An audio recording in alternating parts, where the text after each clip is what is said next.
Welcome, ladies and gentlemen, to another edition, to another installment of hashtag Fade to Black. I am your host, Lamonte Morris, like always, here with my panel, Beast Johnson and Good evening, one and all.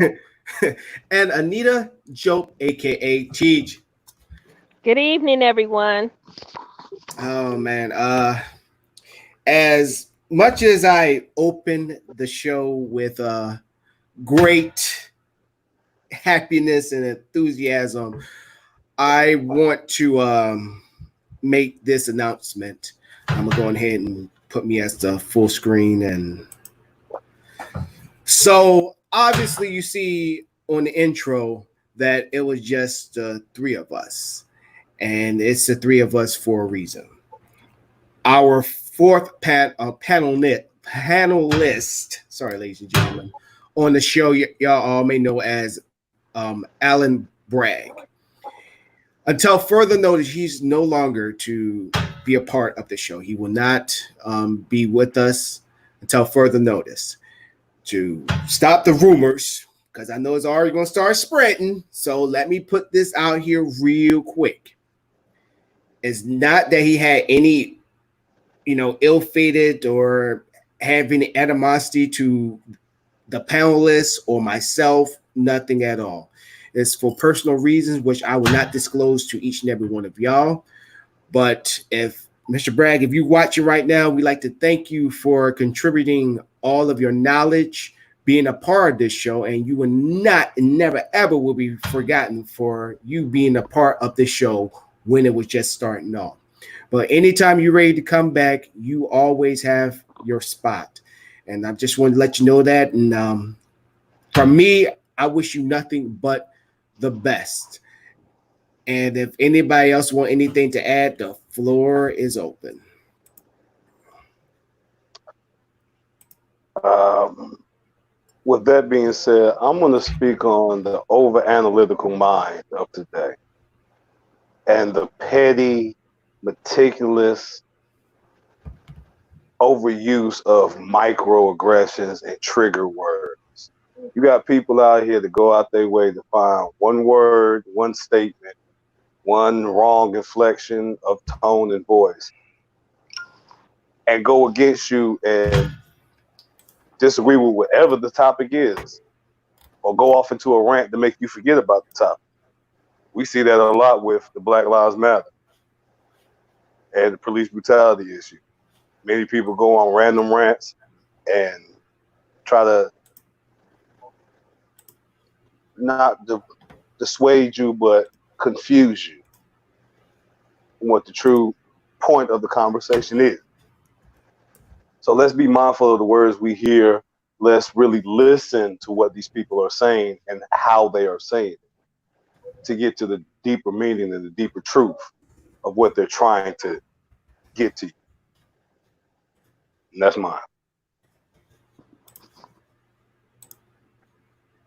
Well, I would like to say, or let us examine freedom of speech. What is freedom of speech? Is it the freedom to say all the cliches or what you are programmed to say? Or does it include the ability to speak your mind, your thoughts, no matter how you came to your conclusions, be it inductive reasoning or deductive reasoning? What is truly freedom of speech? We have seen on this show various comments where people can take your words and totally misconstrue the message that you're giving. And even people can label you for simply sharing the news, sharing what's going on in our society at this given time. Now, you may not even give your opinion.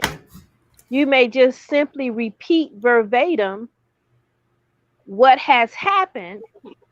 And instead of people listening to the message and seeing the source, they want to shoot the messenger instead. So I think in this day and age, we have to be careful. And I don't know how careful can be, because it doesn't matter what you say. And I remember this personal conversation I had with a person, and I said, have a good morning. And this person turned around to me and told me, don't tell me what to do. And I was blown back, because I'm just, just giving you a blessing, go about your day, have a good day. Because I could have said something negative, more like a curse, but instead I said, have a good day or have a good morning. And when they said, don't tell me what to do, at that point I realized that people, the way they receive information may not be the way that you give the information. And there's multiple ways to communicate, and you have to understand who you are communicating with and how they process the information that you give.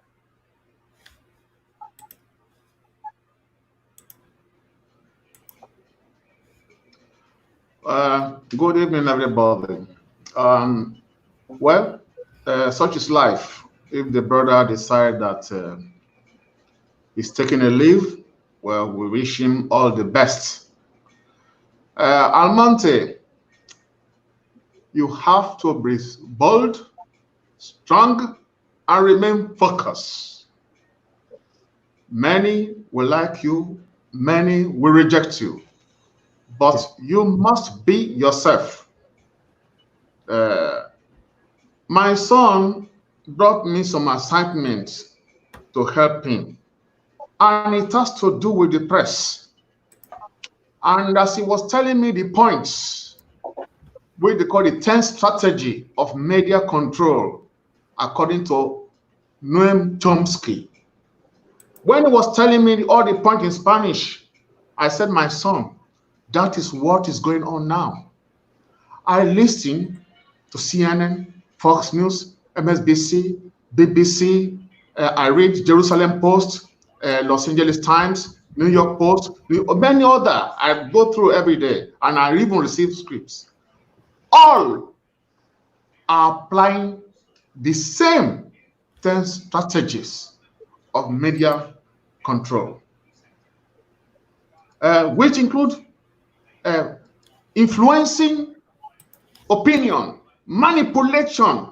In Spanish, it is manipulation they use as the word of the press. But you have started already. Many of us will come and go, but you must remain focused. And you can always count on me when you want. Our life experience has made me receive so many blows. And on Facebook, I keep on hitting. So, according to our sister Anita, free speech, no condition. Look, we speak our mind. Here, nobody dies. We may not agree on our focus or our perspective, but the Black community, look, there's a revolution going on. You may not like what I'm saying. Donald Trump started a popular revolution, which gives birth to this now because of his fight against the deep state and the establishment. Then Black people now rise up. This is just the beginning. More revolutions are on the way. But in this revolution, I do not want my people harmed. That is why I'm very controversial. We cannot all think the same. But I urge Black people, as I said last week, last program, let us be in every group, good or bad, the Mason, the Rosicrucian, let us be there, so that whenever anyone wants an evil plan against the Black community, we can defend our interest, just like the Jews do. Okay? So free speech must be golden. We must defend it. The only thing is that we take care of our language, no insult, no vituperation. Rather, we should be wise in the use of our word without being cowards. Anyway, I congratulate you for continuing. I only tell you, keep focused. Be like a goal.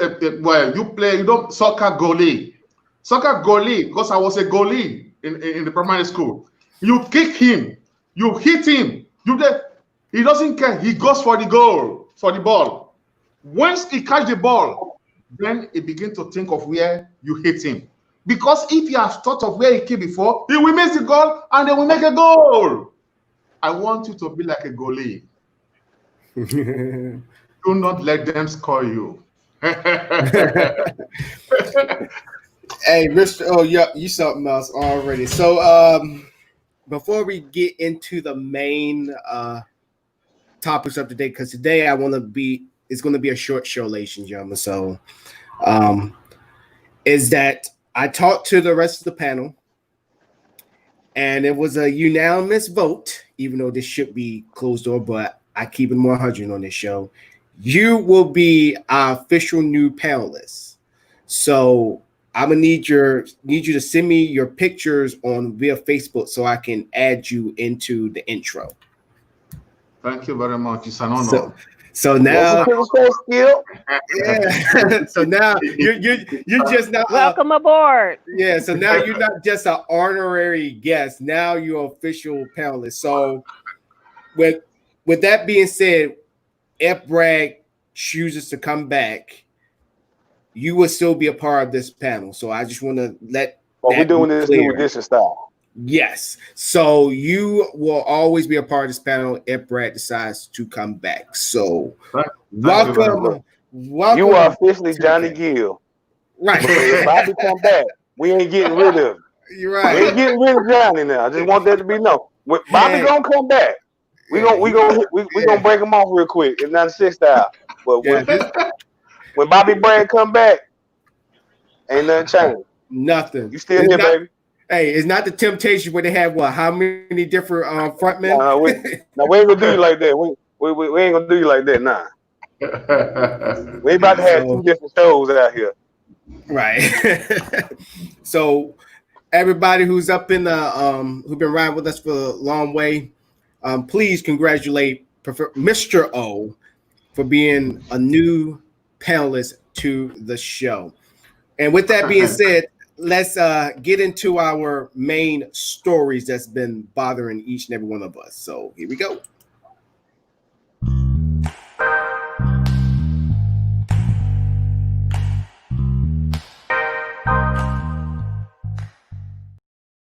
All right, so I'm gonna go ahead and start it off.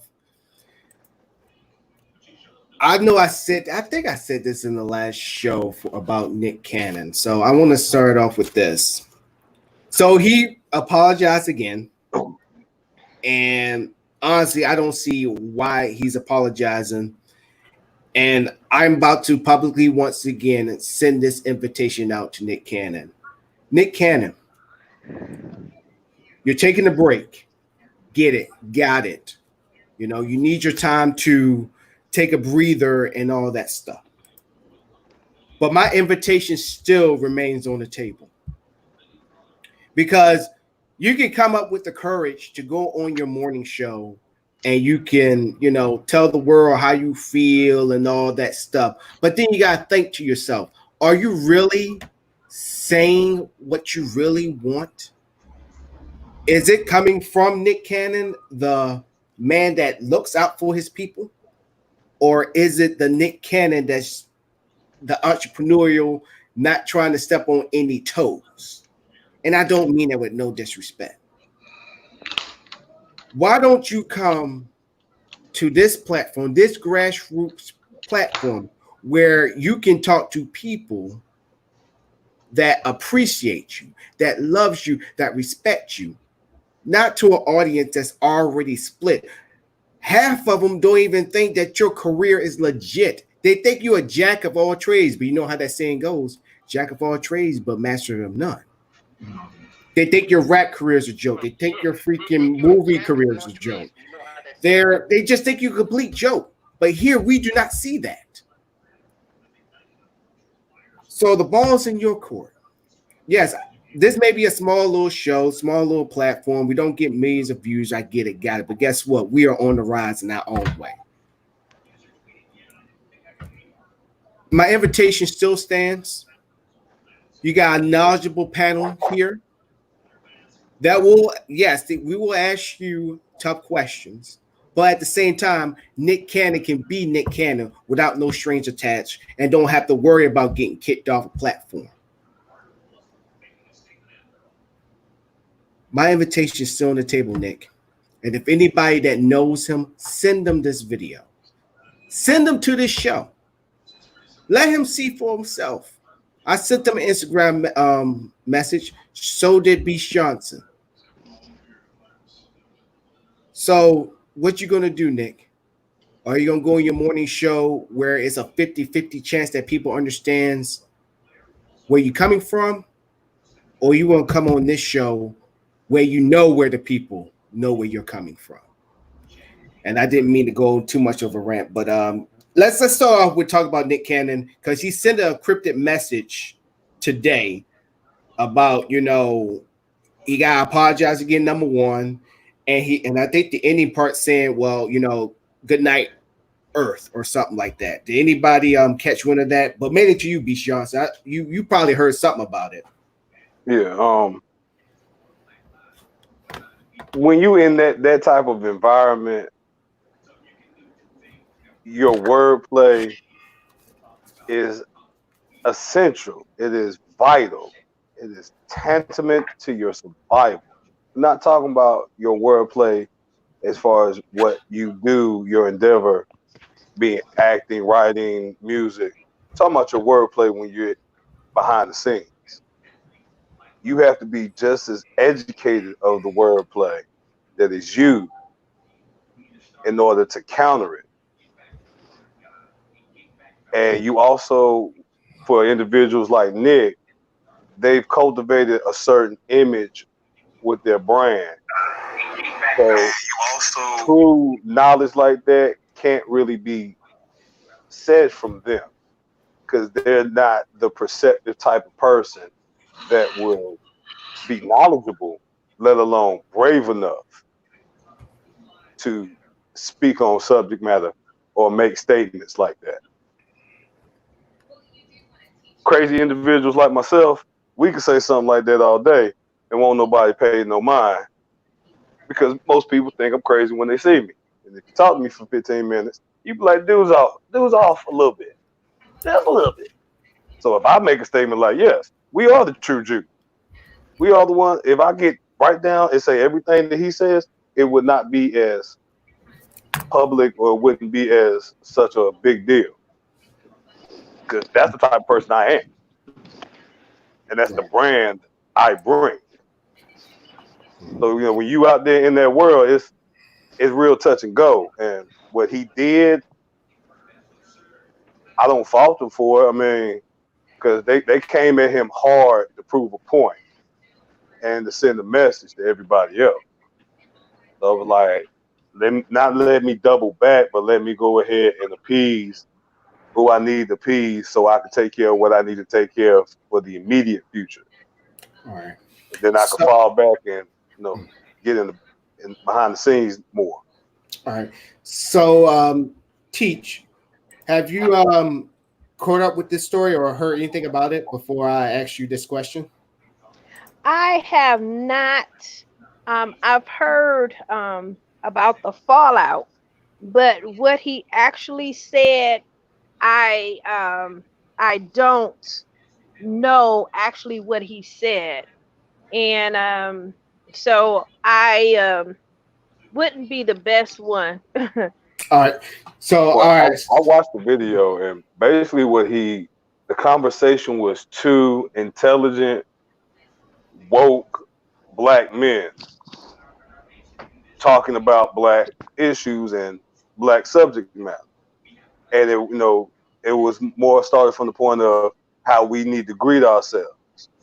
You know, we are the children of God, so we should greet ourselves as gods. as well as kings and queens with that, because that's what we are. That's what we came from. Right. And so, which lead me to this question, Chief, should get your knowledge up in here. And since you don't know too much about the story, but I know you can answer this part.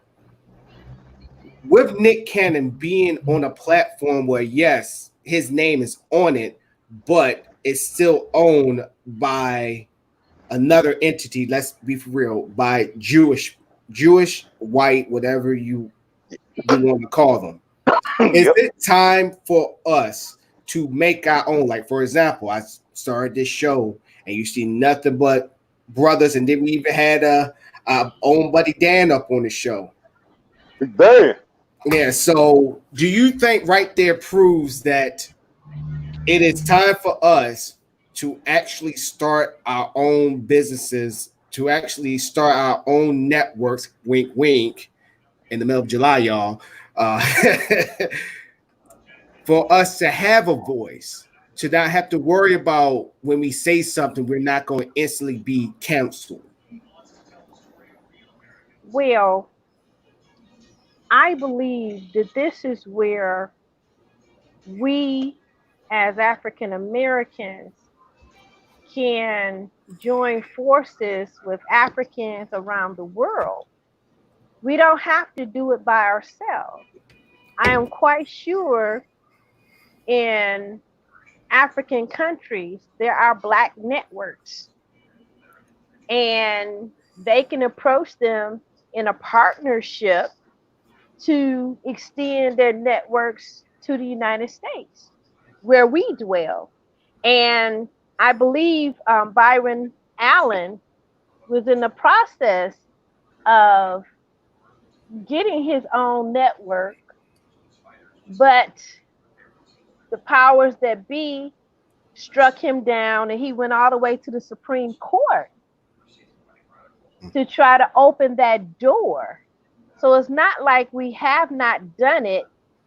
It is that over time we have been locked out of it for one reason or another. So I think this is the time to establish intercontinental or international partnerships. And even within those partnerships, and even if he did his own network, there's still,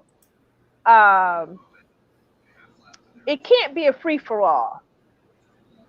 Even within the freedom of speech, some things you just can't say. So we have to be aware of that as well. So having his own network wouldn't just give him license to just be like Rambo style. We gonna shoot him up, bang him up with anything we want to say. You still have to have policies and procedures that guide you. And so I think very much so that we can join hands where we may be weak. We can look to those that's already established and do some things. And I'll give you a 100% perfect example. I have a friend in the Cameroon that has a full television studio. And he actually asked me to be the executive producer of the studio because basically it was sitting there dormant. He owns it. He owns the land. He owns the studio. He owns all the equipment in the studio. He has everything. He ran one television series for one season, and that was it.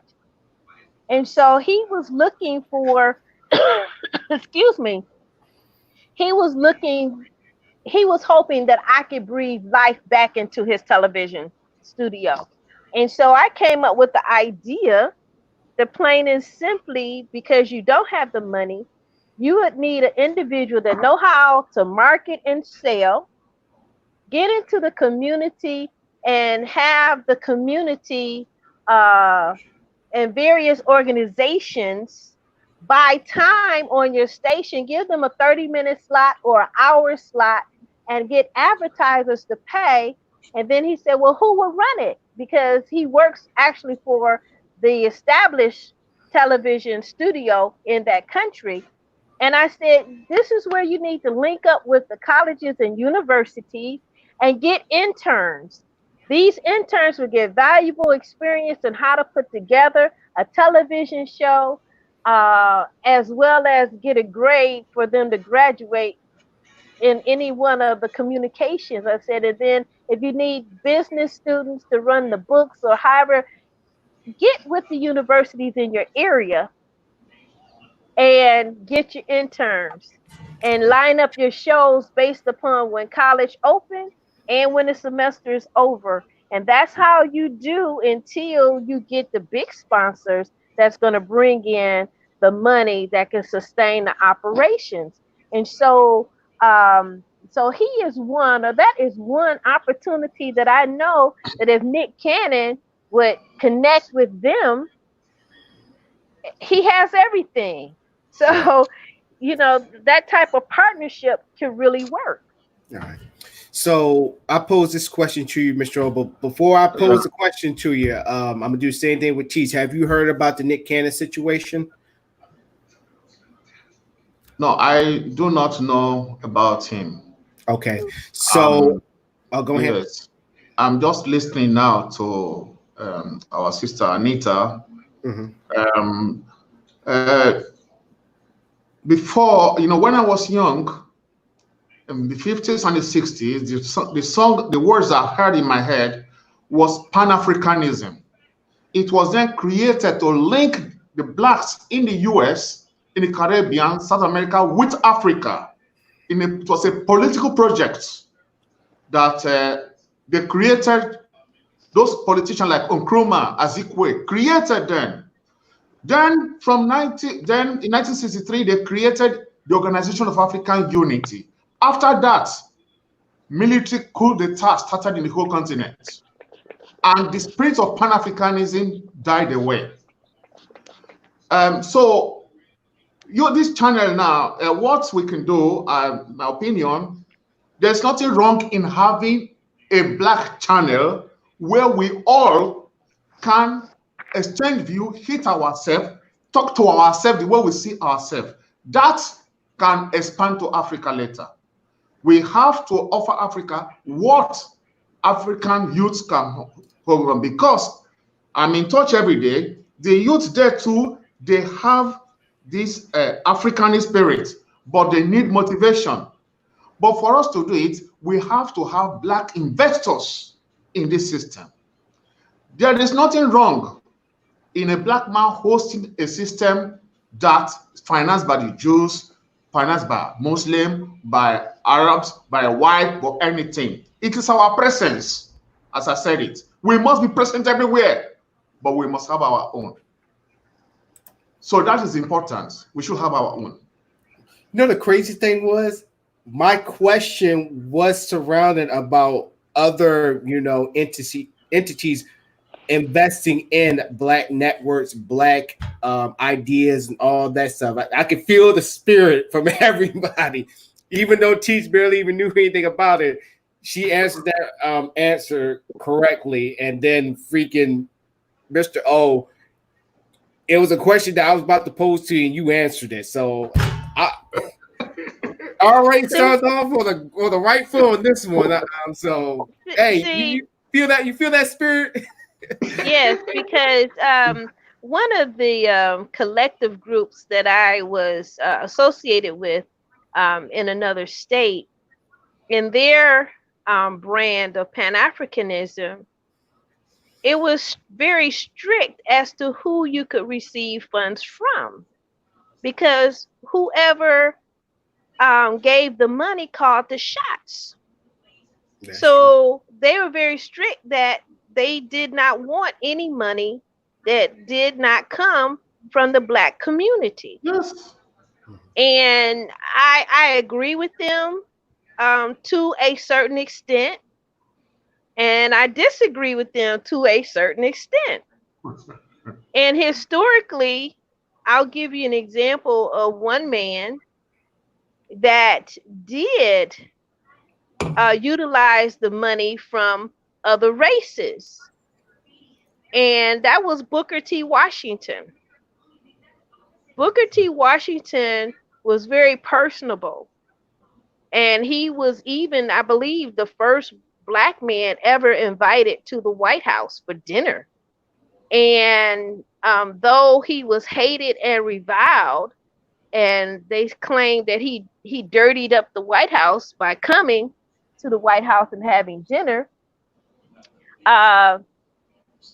nevertheless, he was responsible for building over 6,000 schools in the South. And it was done with those monies that he collected from the other races. Because at that time, you know, before that time, it was illegal to teach Blacks how to read and write. And now we're in a period of time where they can read and write, but now there's no schools. So he took the money and he built over 6,000 schools throughout the South. Now, many of these schools were one-room schoolhouses, but that was more than no school at all.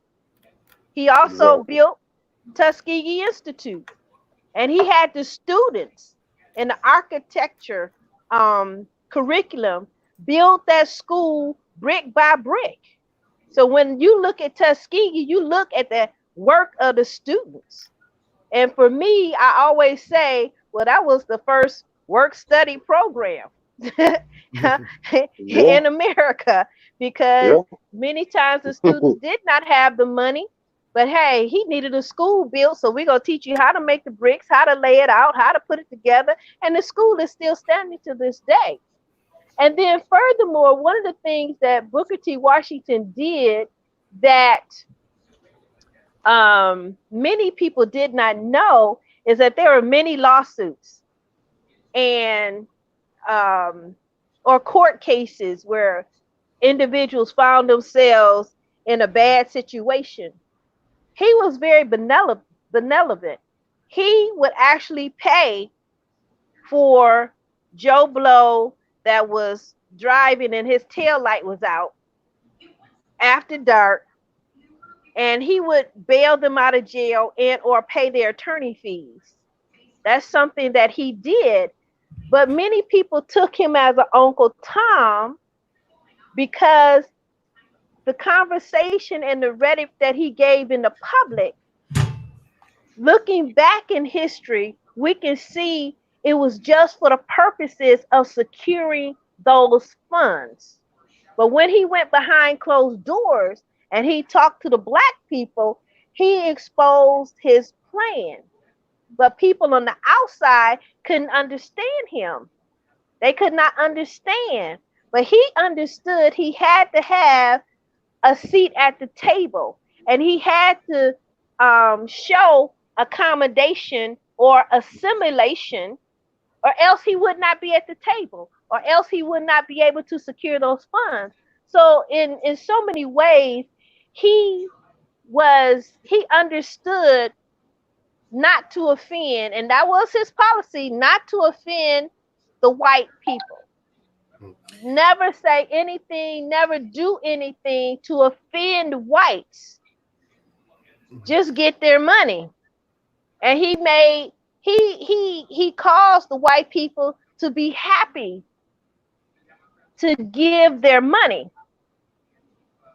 And but since we're talking about him, I do want to make one other point about how he got the money and the way it was secured.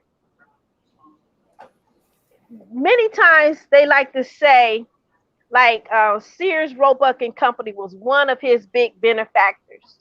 And the way they would write it up, they would say, oh, Sears, Roebuck and Company gave X number of dollars to build schools in the South.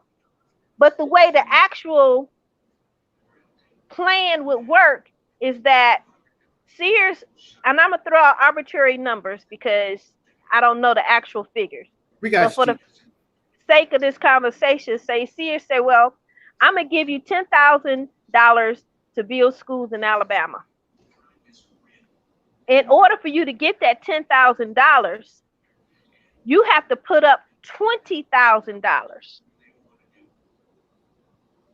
in order for me to give you the $10,000 to build the schools. So what he would do is, okay, you're going to give me $10,000. That means I have to work on the other $20,000. So he would go and get others to give him the money to add up to that $20,000, and then go back to Sears and Roebuck and say, okay, I got the $20,000. They would release the $10,000, and they would go on and build the school. So it's very important to go into the archives. And I really feel sad today with the students having to do everything online. They want to Google. When you Google, you just get a whole bunch of goobly gook.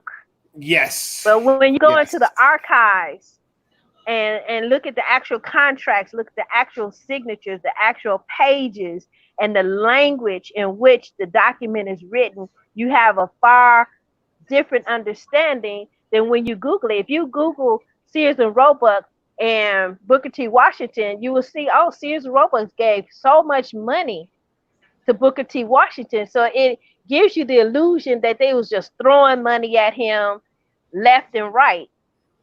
Not that he had to work and, persuade others to get on the bandwagon so he can meet their criteria.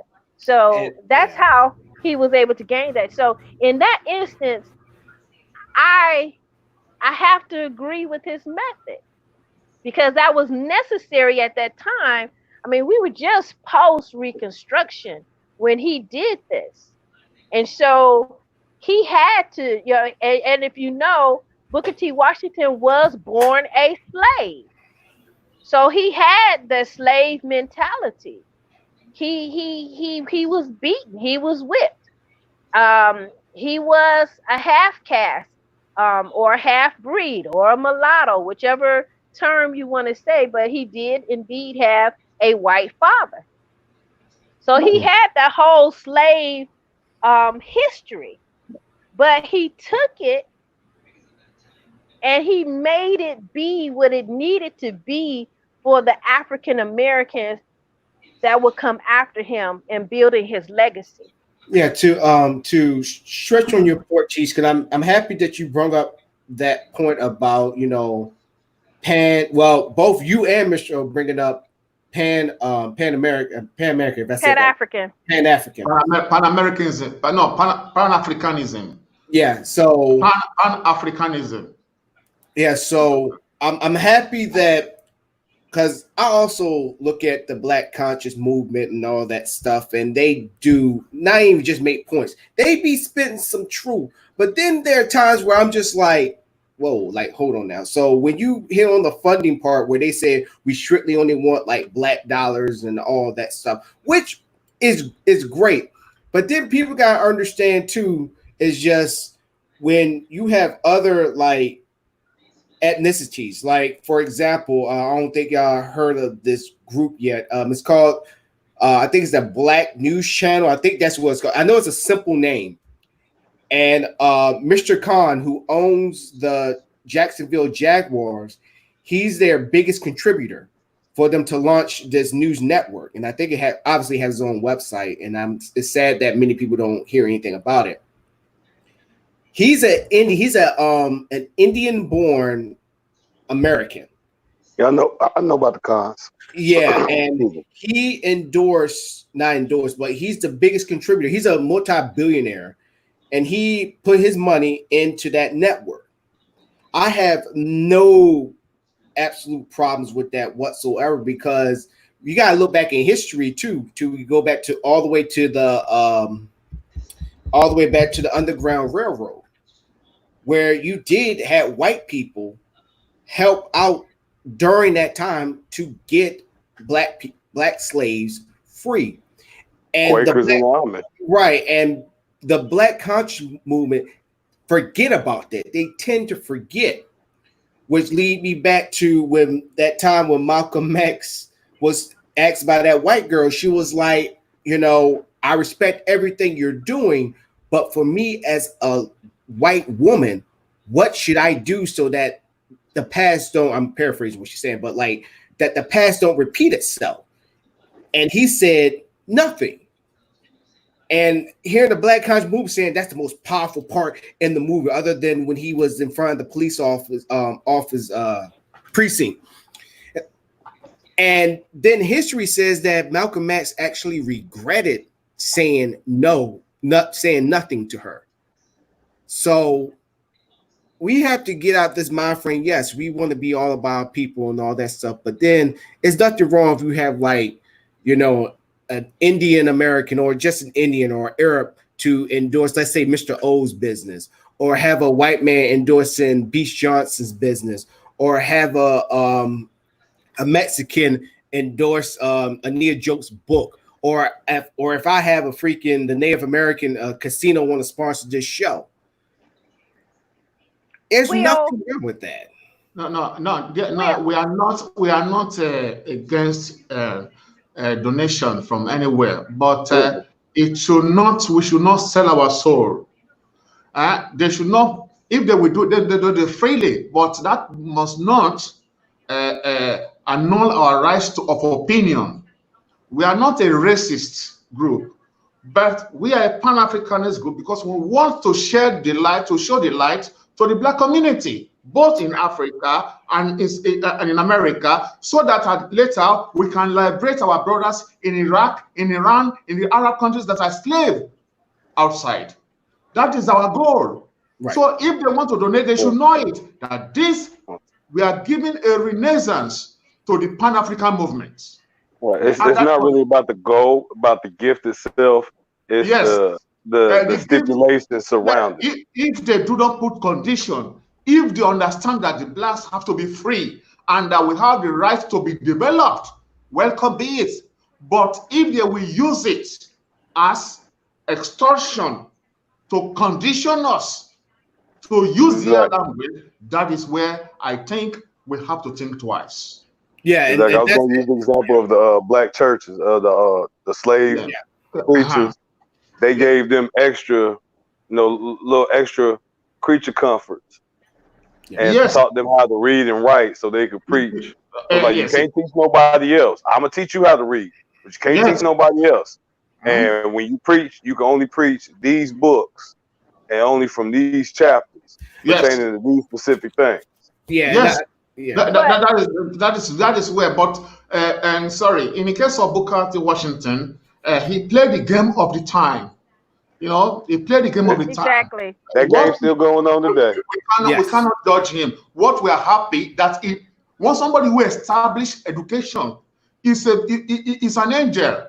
Then later on, those who are educated are the one to renew. Right. Yes. I'm sorry. I'm sorry, Cheese. I'm gonna make this quick little point because I gotta apologize to you when I was making my point. Yeah. I should elaborate and said that with different ethnicities endorsing, our shows, our ideas, or wherever it may be, without no strings attached. Yes. Because I think it's a broadening of it's a broadening of the brush that I just don't like when you hear, the pro-black sitting there saying, I don't want, white people to endorse my shit because I don't want them to tell me what I need to do, which they have a point. But then what happens is, right. But then you have like different ethnicities saying that, hey, I want to endorse into your business because I believe what you're doing and I want to help you out. And so I want to, I just want to elaborate on that. So I'm open to go back to that is welcome. But our focus should be Pan-Africanism because we have brothers that we have to liberate. Right. And that's why I'm saying they should just give the money knowing what our cause is, what we contribute. But go ahead, we need more individuals like Khan. Yes. More wealthy individuals like Khan, because when you speak on what he did for the Black Network, I know I'm a wrestling fan. He's actually the money man behind the new AEW. Yep. AEW, and he allowed them. He's like, look, I'm just a bank account. Y'all come to me. Y'all let me know. Show me what your business. Show me what you're trying to do. Give me the numbers. Yeah. I'll cut the check. Y'all do Okay. you. Mhm. Yeah, welcome. Alright. Welcome. All right, go and teach.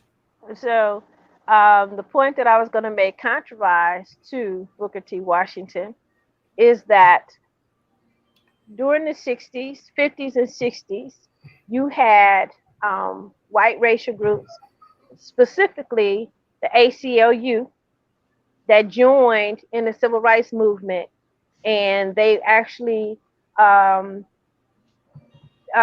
were attorney teams for many, like the what was it, the Arkansas 5, and you know, so there's many groups that have lended themselves to help African Americans. But what they were facing as African Americans began to organize their own groups, you had white groups and or white individuals that wanted to come in and paternalize them and say, hey, you know, because I'm white, I'm right, I know. So therefore, you should do it my way. This way works. And that is why Malcolm X at that time said, no, the best thing you can do is step aside. The best thing that you can do is go to the back, because it was an issue. Understand, psychologically, African American men and women had to have the space to develop themselves as a people and as a race. They had to develop their own model. Just being free. They had to grow up into the society. And you all are men, and men have this more than women. But when you are establishing your manhood, tell the truth, you don't want nobody to help you. You want to figure it out yourself. And when you have it established, you can say, I made myself a man. And that's where the African American community was at that time. They wanted to grow as a people without someone watching over them, criticizing them, telling them they're right or wrong, because that's what took place during slavery. Boy, you can't think for yourself. The master has all the knowledge. So They at still that do it time, now. they're still doing it now. They But still do it that's, now. yeah. And so that is why African Americans, Pan-Africanists refuse help, financial help, and also intellectual help, because it is their problem. They had to solve it. And if you could ever be independent, whoever got independence by depending on someone else? So these were deep issues that showed themselves in the formation of the man, the African American man, even within that group, the Black Panthers more or less opened up the door for women, Black women, to have a role, because before then it was all about the Black man establishing himself. But it was the Black woman that came forth and said, hey, we're in this together. You can't be established and grow without me growing alongside with you, because I am your counterpart. If you grow and outgrow me, then what of our children? That's not in balance. Right. So therefore, the Black woman had to grow, and her place had to be seen as a valuable place in society. It's so I'm sorry, go ahead, teach, finish.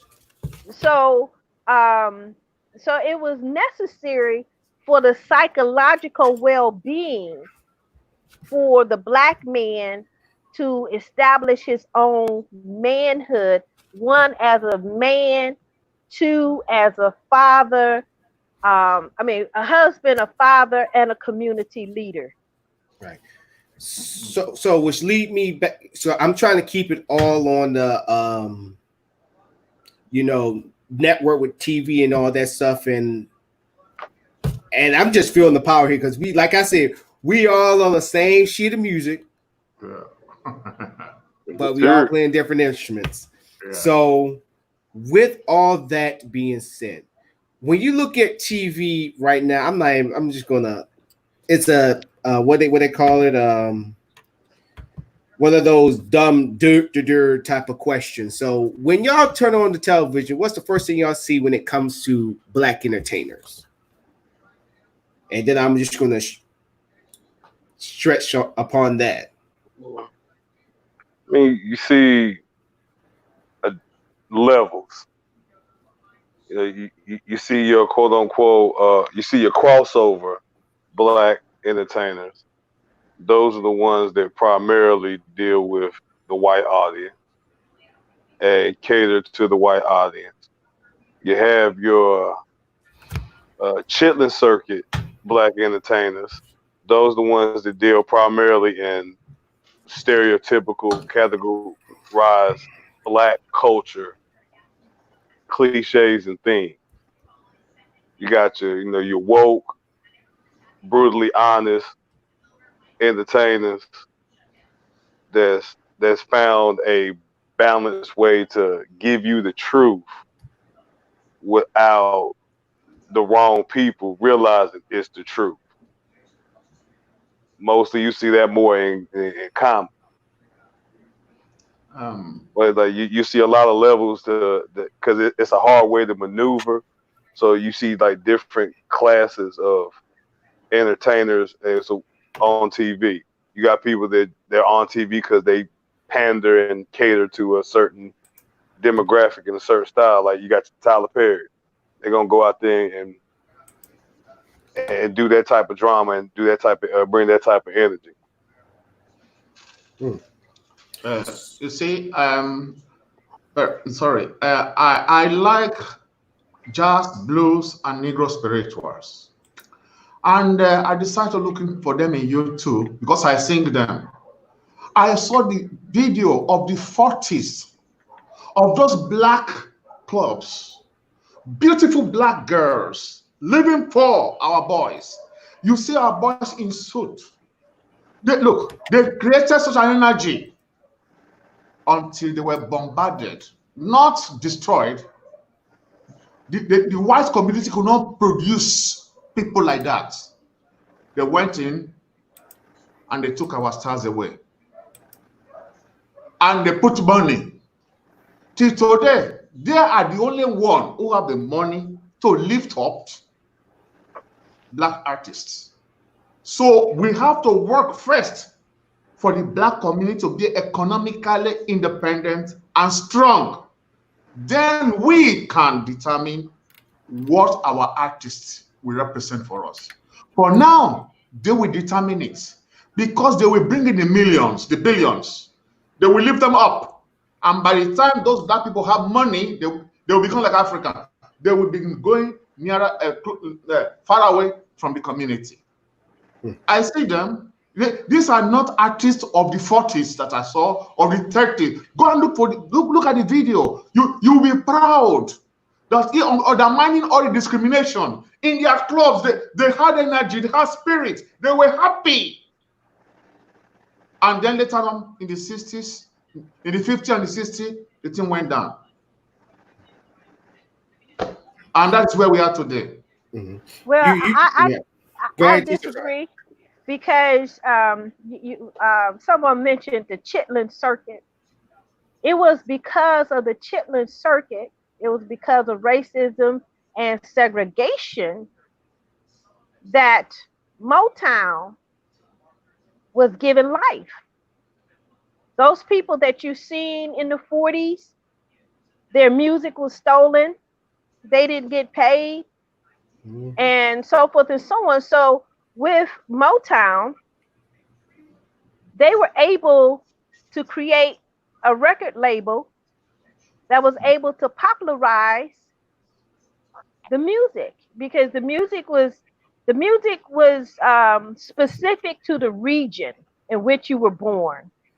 You go to Ohio and they play one kind of music. You go to St. Louis, they play another kind of music, and so forth and so on. And so it was with Motown that they were able to gather the artists and go the Chitlin circuit and began to give the artists their due pay. So out of oppression was born the answer, and that was to do it for yourself. Now, what happened after Motown became successful, other record companies or record labels became successful as well. But the white community was saying, hey, we would not play these black artists on our radio show. We would not sign them on our labels. They're making all this money. We have to come in and be able to capture the money that they're capturing. So then they began to sign black artists on white labels. Mm-hmm. They even bought out or took over or merged with other black labels, to whereas today, you all probably would know more so than I, but who are the black labels? I believe some of the hip hop people have labels, and that's good. So you see how oppression sometimes can really be the best thing for the community. Yeah. And that is because you're forced to have your own grocery stores. You're forced to have your own lawnmower repair shop. You're forced to have your own hotels. You're forced to have everything. But when that entity becomes popular and is seen that is financially solvent, then you have the great big sharks come in and buy them out in one way or another. And Motown, you know, he had to sell Motown. What's his? Yeah, what was his name? I forgot his name. Who used to own Motown? What was Berry Gordy. Berry Gordy. But Teach, you probably gonna get a little mad at me. I always been Stax. Stax Records, baby, down there in Memphis with my dog, Otis Redding. But see, same thing happened with them. And see, same thing what happened with them with Stax Records. Stax Records was just like, you know, Motown with Detroit. That's how it was down there with Memphis. I heard of Motown. I heard of it. And Stax was they were, you know, with what Otis Redding, they had Isaac Hayes, they had Sam. Great, great one. No. Yes. They penetrated Africa. Penetrated Africa. And they were on top of the freaking world. But then policy started to change because they will always, you know, they would get their loans from this certain bank. And then a new owner came in and he basically like, hey, you got to get proof for this and this and this and this and this, which basically ran their whole entire operations in the ground. And that's what they do. Yeah. And but one thing I can say about Stax is that they did not give up. They fought to the very end. They say, we're not going to sell. We're not going to sell. We might as well just sink with this ship before we give it off to somebody else. And then also going back to what you were saying, Teach, about like other companies sitting there buying their, you know, signing their talent with Sam and Dave. I believe they was already signed to a big label at the time, and Stax was just borrowing them. And that same freaking company, I wish I could know what company that Sam Day was signed to. Then they was getting money from Stax for them producing it with Stax. and that make you like, really? I Yeah, don't know. that's how that money. That's how they do you in the music business. Yeah, it's like, okay, it's great that we borrowed your talent, but you want money. Not only do you want money from the sales, but you want money that they produce with the music that they did with us, with our instruments, with our producers, with our engineers, and all that stuff. Mm-hmm. It's like money on top of money on top of money, and because of that, Stax is I think now is the museum is a museum now. But like the actual like place where it used to be is all tore down, all messed up. And at least Motown. Yeah, go ahead, Teach. Well, I was going to say the same thing about Motown. At one point in time, they were threatening to close, and I was highly embarrassed because people like Diana Ross, and others that came through Motown that was a product of the city of Detroit. And I'm thinking, well, can't they give money towards Motown to keep it open? No, and that's the thing. That is the thing. No, that is the law. That was crossover talent. That is the law. Crossover don't come over once they cross over. Exactly. But that was their humble beginning. But that is the law of capitalism. It's it's man eat man. It has nothing, not color of skin. It is man eat man. It's capitalism. I'm not saying it's bad. You have to know how to play it. But to my point, that these people were not in a position to be signed by any white company. Motown gave them their exposure. Motown made them superstars. Yes. So and they left. The problem that I going all the way back to my first point when we first started talking is this. In the African American community, if you have a little bit of money or if you have a lot of money, somehow or another, it does not filter back. It don't. Oh my! African Americans are slow at volunteering. They're slow at giving money. The only thing African Americans are fast to give money to is a religious service or trends. That is the African DNA. That is the African DNA. Oh my God! Teach. Say that again. That is the African DNA. Is there also in Africa today? It is there. You will see it in Africa today.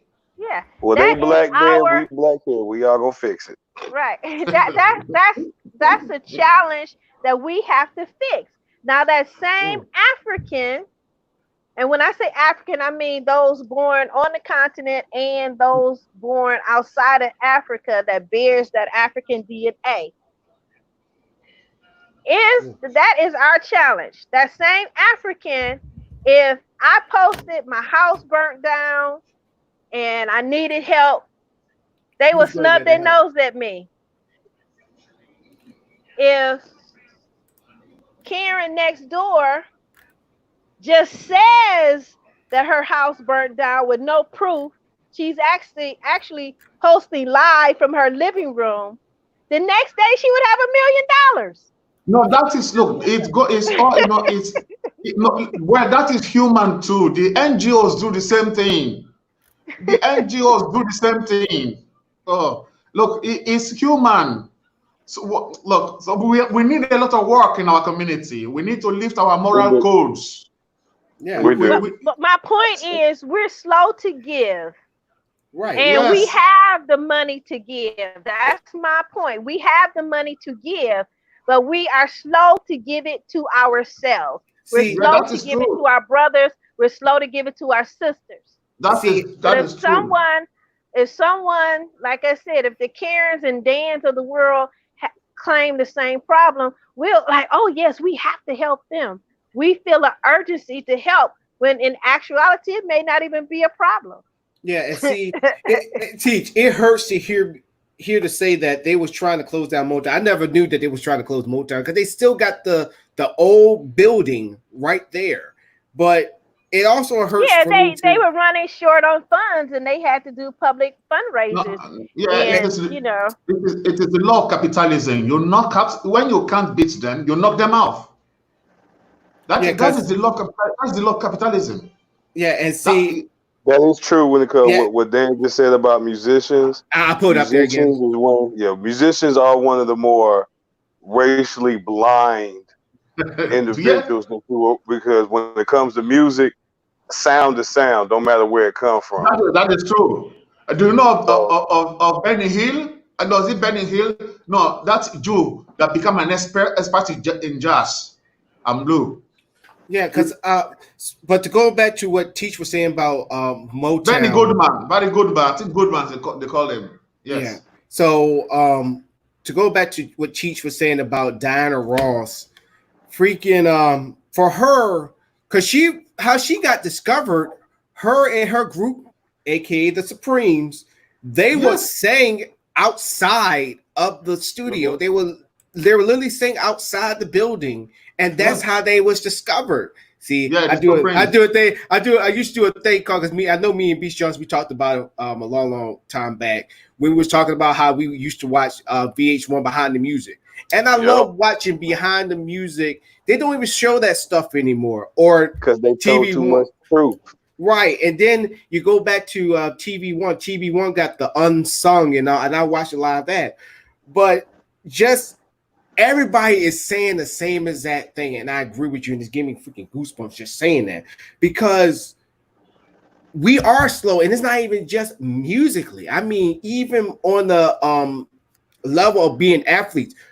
So I'm gonna play devil's advocate because I think that's a favorite part of the show that I be doing. So for Mr. O, so Mr. O, go ahead and have a seal on this one, Mr. O. So I'm gonna use your all lives matter thing. Yeah. So I'm gonna use the all lives matter thing. So with all these black athletes knowing what is going on in these communities, I'm not just talking about police brutality. I'm talking about poverty. I'm talking about schools. I'm talking about, let's say, roads need to get fixed, jobs, family, everything, right? Family. And family. Where are they at? Like, where are they? I'm not saying that they should donate majority of their freaking paychecks. I'm not saying that. Well, that should not be. Before you answer that, Mr. O, because I will add to that advocacy, there are a good number of individuals that have to play the dark night and hide in the shadows to do what they need to do. Yeah, for the cause. And see, so we do have to take. You do have some individuals that have crossed over, and like I said, once you get that overall appeal, that white man money, yes. Then no matter how you got it, you got to be smooth and how you move afterwards. Right, but you can't put yourself out there like, I'm out here helping the hood. But here's this. But see, for me, that lies the issue when people have to hide that I was helping, but we find out that you, like with Prince, rest his soul, and also Michael Jackson, rest his soul. That they was donating to the communities. Yeah, they were doing this, doing that. I'm like, why didn't you say anything or at least hint to it? To me, if you sitting there, you gotta hide what you're doing to help out the community. To me, that's kind of shady and shite. But like I said, this is coming from me, because I'm not going to be afraid. Let's say Mr. O started an organization knowing that no offense, no pun. Just like I said, I'm paying devil's advocate, Mr. O, when I say this. So Mr. O, let's say he started working with Ben Carson. They came out with this, successful I wouldn't say corporation, but like a nonprofit to helping build black families. If I feel that his organization is doing right and there's nothing like no conspiracy tied with it or anything like that, I'm gonna be open and say, I donated to his that is organization. That is what I'm saying. I would not have no issue. That's what I'm saying. I said we have to be everywhere to be able to grab for our people, but no more thinking that somebody is our owner. No. You want my vote? Look, this is the problem we have in the community. What But solution go have back to you? what Teach was saying about Booker T, about Washington. Booker T. Washington?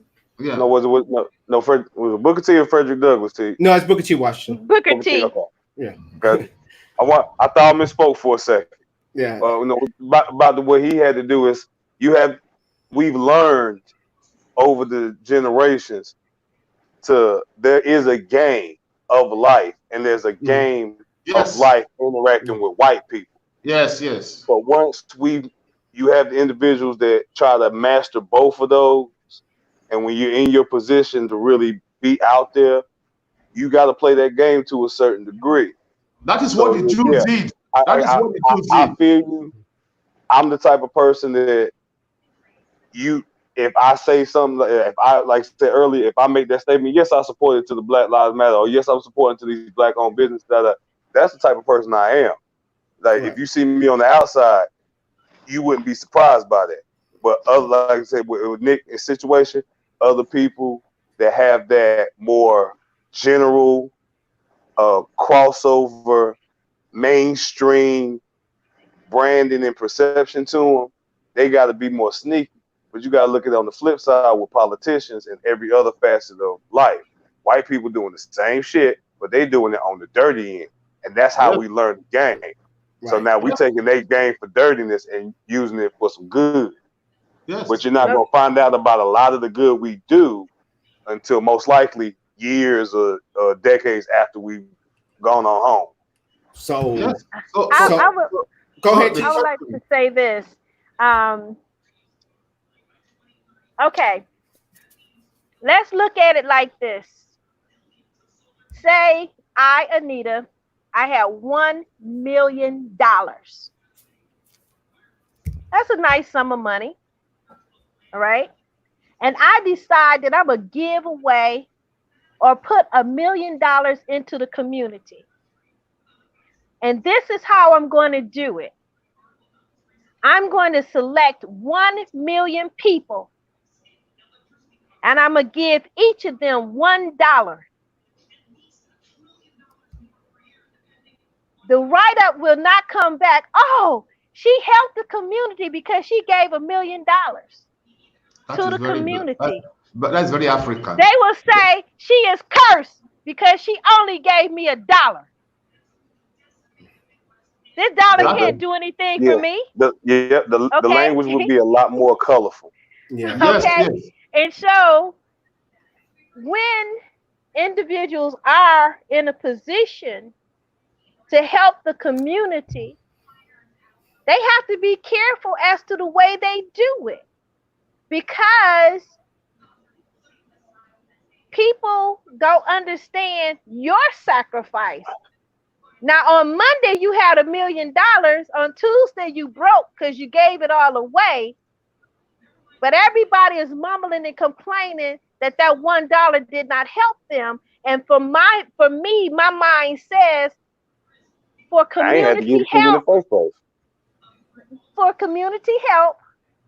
all hands on deck. I cannot be the only one to invest into this community. The community itself has to rise up and invest in itself. Every person in that community has to want a better school, a better teacher, better roads. Everybody has a responsibility to the community.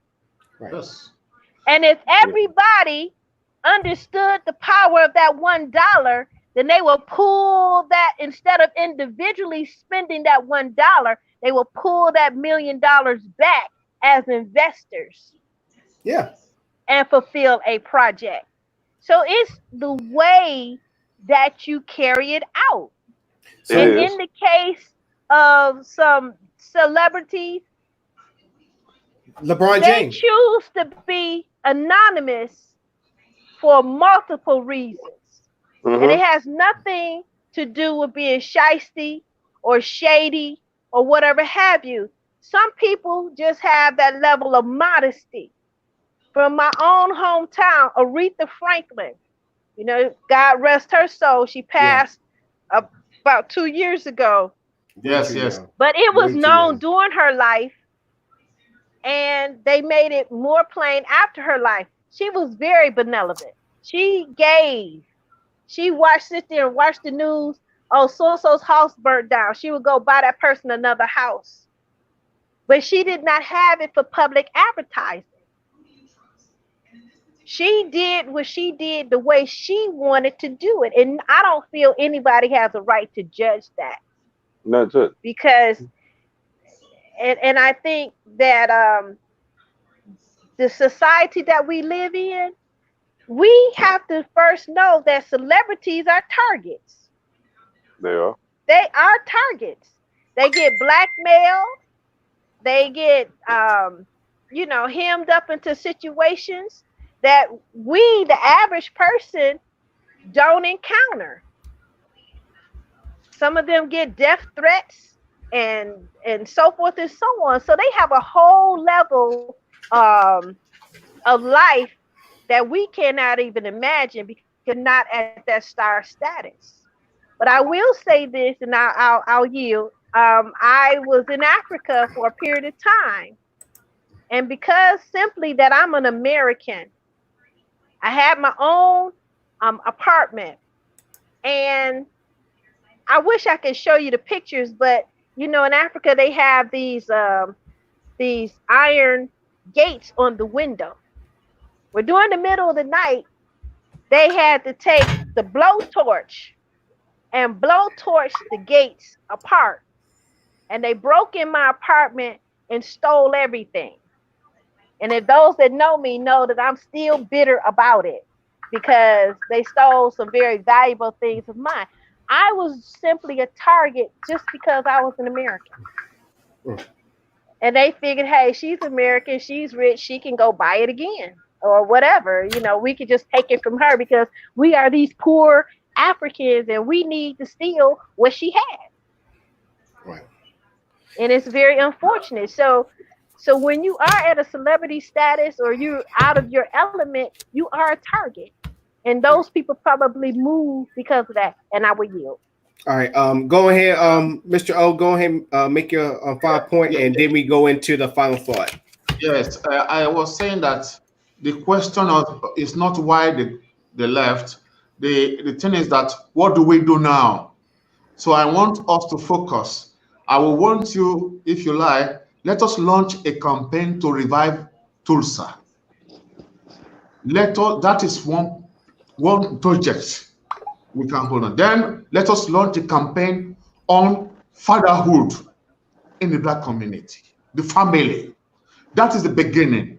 And if in my modest offer, I have an online collegium, and if there's a group of Black youth that you think their education is low and they do not have technical education, I can offer, as long as they have computers and internet, I can offer online training to them for them to have trade, to be able to build themselves. That is my offer without charge.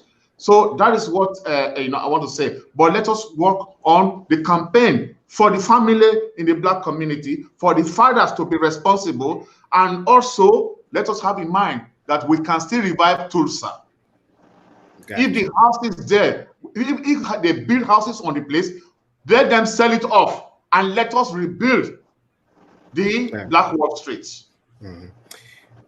You know what? Next time, remind me to bring my board out so I can write all these things we're saying, so we can go ahead and we can certify this and let's get this going. Yes. But unfortunately, ladies and gentlemen, today was going to be a quick show. Yes. So we will be back obviously on Monday. And speaking of Monday, I got breaking news for y'all as well.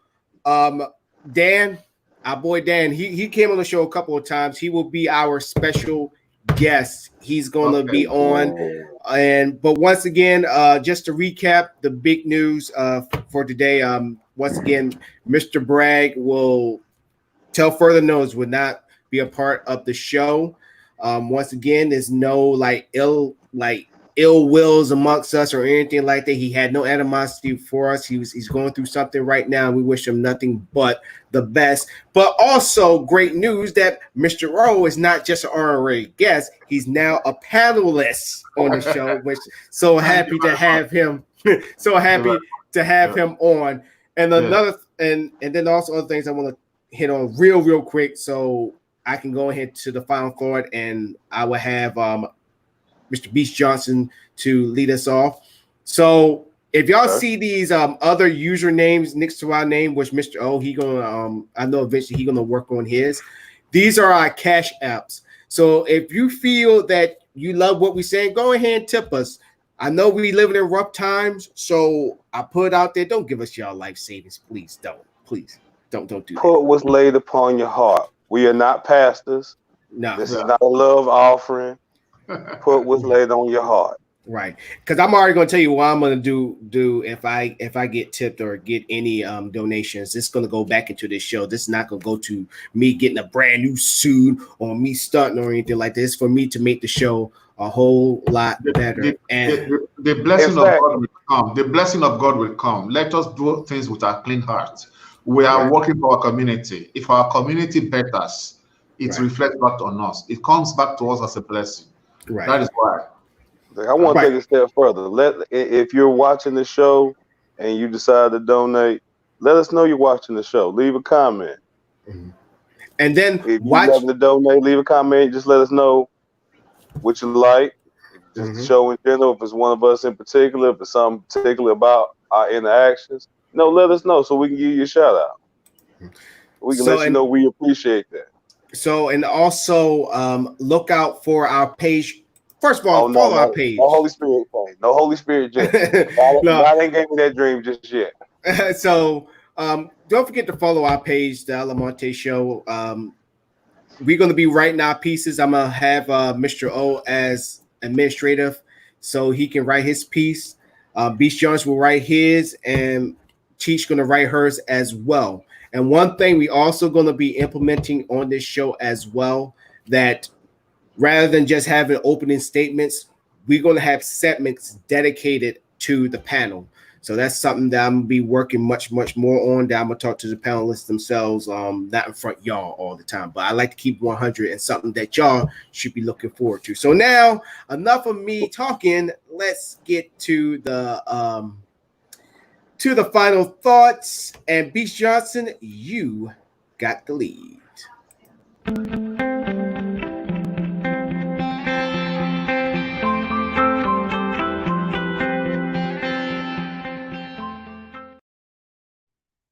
So my final thought for the evening will go back to what I stated earlier. Don't just use your words correctly and meticulously, but know your words intimately. Know what you need to say to convey the proper emotion at the proper time. Even if that emotion is negative, there's still a proper way to express it and convey it. And more so, you need to understand your words. So when you're interacting with people, you're able to discern their true intentions and really figure out quicker who's worth being around and who's worth leaving by the wayside. I suggest simply picking up a dictionary and a thesaurus. And if not, you don't want to do no reading, you got Google on your phone. Use that. Educate yourself. Make it easier for you to maneuver the trappings and the obstacles that are set before you. Love yourself and know yourself so nobody else can know you. That's my message. Good evening. As we come to the close of another show, I just want to say that historically we have grown. We have seen ourselves in one light, and now we're creating the light to guide ourselves. I believe that we can overcome every challenge that is put before us. We are resilient. We are brilliant. We have our own genius. And it's this genius that propels us to the top of the mountain. Also,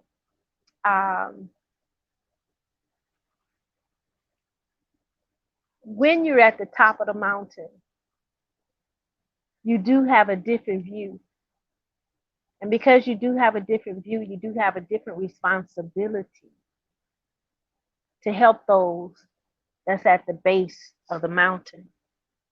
And this is what I do in my teaching.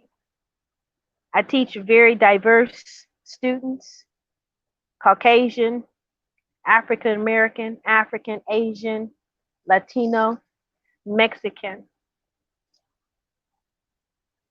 And my teachings help the students in their individual lives. So they show me a lot of love. I show them a lot of love. And as I always say, love yourself, because loving yourself brings you to the point of self-esteem, self-determination, and most all, self-sufficiency. Good night. Well, I guess it's my turn. This time I'm gonna get real deep on this final thought. Is if you don't like the status quo, change it. It's too easy, ladies and gentlemen. Don't make it harder than it is. When somebody, I put you like this. I'm gonna use Facebook for example. Please, Facebook, do not kick off this show. I'm just using you as an example. Is when you don't like how Facebook is monitoring posts and they think it's offensive, or that, you know, they give you like, hey, you can make money off of this, and you know, you can boost your content, and the prices are skyrocketing high, or you try to go viral, but they sit there and they stick their neck out to celebrities and all that stuff. Don't sit there and make these freaking spam, because that's what it is, spam posts of like Facebook not doing anything right. Share. No. Make your own social media. If you don't like how CNN's reporting, Fox News reporting, MSNBC reporting, or any other type of network that you see that I didn't mention, create your own like me. I know I'm not the first one to break the mold. I know there's plenty of them. There's a lot of people that says I'm sick and tired of seeing the same damn shit. People tell me how to live my life. People complain about me, or me just complaining. Create your own. How you think these networks became networks? The government didn't create them. There was somebody who said, you know what? I'm here to change status quo. That's what Ted Turner did for CNN. Well, you know what? I'm sick and tired of hearing CNN. I'm going to create Fox News. I forgot that damn man's name, but he created Fox News, even though I can't stand his ass and he's dead. But that man said, you know what? I'm here to create Fox News, and look where Fox News is now. And the list goes on and on. Like me, I'm a big Ford fanatic. Do I look up to Henry Ford? A bit, even though he was anti-Semitic. But then he had these two brothers that made Ford engines called the Dodge brothers, and they created the Dodge Motor Company. And then there was a guy by the name of Chevrolet who said, bump both of y'all, I'm going to make my own company. And boom. Now, I know I'm missing other different, makes that was made during that time, so forgive me. But you see my point. So everybody I'm seeing out there protesting with the mask and all that stuff, blah, blah, blah, whoop-de-whoop.